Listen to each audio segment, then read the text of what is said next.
So let's take a look at a project that I worked on, just so we can again look at how researching your audience can help you solve the brief and really come to a novel solution. So this was for a company called Mishka that I worked for. They were a streetwear company, a clothing company. And this was done in the summer of 2014. And basically the brief, the problem that we had was we had a collection of clothes.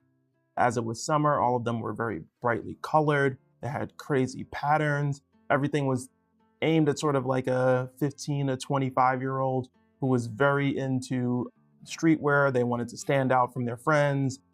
And they wanted to be very individualistic. And they were all likely very, very online.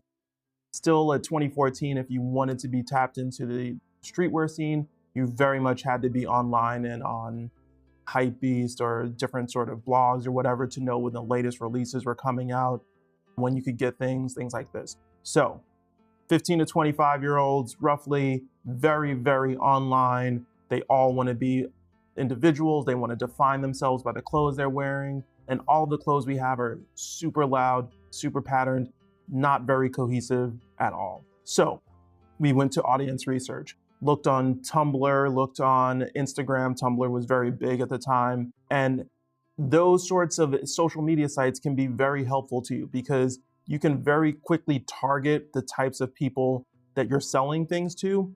And people will very freely tell you all of the things that they like, all of the ways that they talk, all of the things that they hold dear, just post it onto the internet. And with a couple of hours, you can go through all of that and figure out, hey, this is what my target is into. This is what they're listening to. This is what they're saying, et cetera, et cetera. So I went to Tumblr, went to Instagram, did a lot of research on there. What that research showed me was that for my target, a lot of them who were driving sort of the culture were very much into a very specific aesthetic that was popular on the internet. It was very driven by a sort of nostalgia for the late 90s, early 2000s.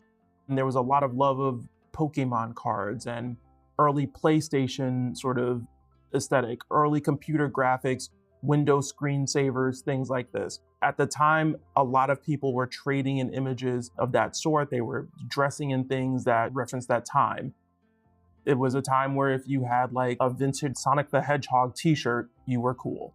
We took that information and said, hey, we've got like the Pokemon cards, the bright neon of the late 90s.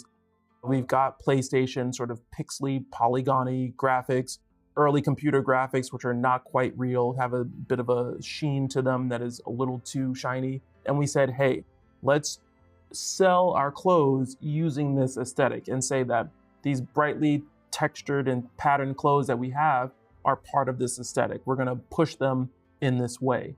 So what we ended up doing was we shot a model on a green screen, had him dressed in all of our clothing, and then using the green screen, we just posted in, these sort of graphics that were from PlayStation games or computer artists. And so we put that out into the world, and it was very, very well received because we were able to show the audience, the target that we were aiming at, that their interest and their world was represented and seen by us, and that this clothing that we were making would be part of their interest and sort of very well integrate into their style. So let's take a look at it.